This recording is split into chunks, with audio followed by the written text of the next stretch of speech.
महाराष्ट्र में आज सबसे बड़ा आंदोलन किसानों का हो रहा है कर्जा माफी के लिए, और दूसरा हो रहा है मराठा समाज के हमारे एक महाराष्ट्र के सुपुत्र है जरांगे पाटिल जी, उनका बहुत बड़ा आंदोलन आज महाराष्ट्र के आरक्षण के लिए हो रहा है। उसके बाद धनगर समाज का आंदोलन। धनगर समाज को तो 10 साल पहले भारतीय जनता पार्टी ने वायदा किया था कि हम आपको आरक्षण दे देंगे, जो उनकी मांग है। श्रीमती सुप्रिया सुले जी।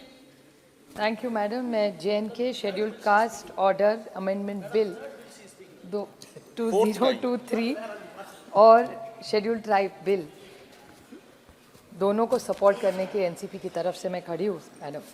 मैं मंत्री जी से, अर्जुन मुंडा जी बहुत मंत्री, और आप अभी तो उन पे डबल जिम्मेदारी, अभी तो किसान एग्रीकल्चर डिपार्टमेंट भी उनको मिल गया है, लेकिन मुझे समझ में नहीं आता कि वो हमसे नाराज़ है कि गुस्से में है, क्योंकि छोटे छोटे बहुत सारे बिल उन्होंने ST के लाए, लेकिन महाराष्ट्र की मांग जो इतने सालों से है उस पर वो हमें न्याय नहीं दे रही। और मैं सिर्फ उनको पूछना चाहती हूँ कि महाराष्ट्र में, आपको बोल दूँ कि महाराष्ट्र में आज, जैसे अरविंद जी ने कहा, महाराष्ट्र में आज सबसे बड़ा आंदोलन किसानों का हो रहा है कर्जा माफ़ी के लिए, और दूसरा हो रहा है मराठा समाज के हमारे एक महाराष्ट्र के सुपुत्र है जरांगे पाटिल जी, उनका बहुत बड़ा आंदोलन आज महाराष्ट्र के आरक्षण के लिए हो रहा है। उसके बाद धनगर समाज का आंदोलन। धनगर समाज को तो 10 साल पहले भारतीय जनता पार्टी ने वायदा किया था कि हम आपको आरक्षण दे देंगे, जो उनकी मांग है।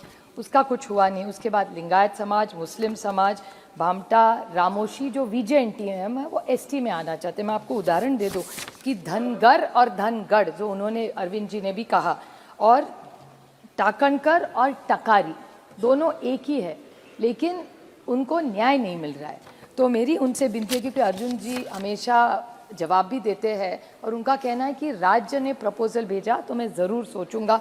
सबका ही, मराठा, धनगर, लिंगायत, मुस्लिम, टकारी, भामटा, रामोशी, इन सब के बारे में सोचूंगा। ये हमेशा वायदा करते हैं, उनके मैं आभारी हूँ, लेकिन फिर रुक कहाँ गया है? महाराष्ट्र सरकार तो उनके 200 MLA है, भेजने में तो कोई दिक्कत नहीं है, यहाँ तो 303 है ही आपके, तो ये आरक्षण अटका कहाँ है? तो मैं सिर्फ उनका कहती हूँ कि आप अनेक राज्यों के लिए लाए, महाराष्ट्र के लिए क्यों आप आरक्षण का नहीं सोच रहे? और ये छोटे छोटे बिल लाने से, अगर देश के लिए पूरा बड़ा एक बिल लाए तो हर राज्य को न्याय मिलेगा। आप देख रहे हैं हर भाषण में हर राज्य से, कल हमारे भाई कर्नाटका से बोल रहे थे, वो भी धनगर समाज के लिए मांग रहे थे, लिंगायत के मांग रहे, हमारे यहाँ भी मराठा, लिंगायत, मुस्लिम सारे ही मांग कर रहे। तो क्यों ना एक बड़ा सा बिल लाती है सरकार 10 सालों में, तो ये प्रॉब्लम ही नहीं आता, लोगों को आंदोलन नहीं करना पड़ता।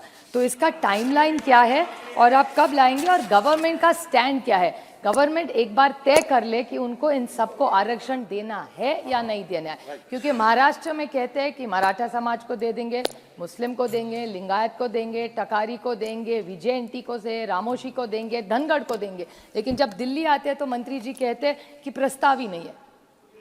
तो ये जुमलेबाजी है, या हमको दुख हो रहा है कि 10 साल से हम मांग कर रहे हैं और हमारे न्याय नहीं मिल रहा है। तो हमें बहुत सारी अपेक्षा है कि अर्जुन मुंडा जी बहुत वरिष्ठ मंत्री है, अनुभवी मंत्री है, वो महाराष्ट्र को न्याय दें। धन्यवाद। बहुत बहुत धन्यवाद।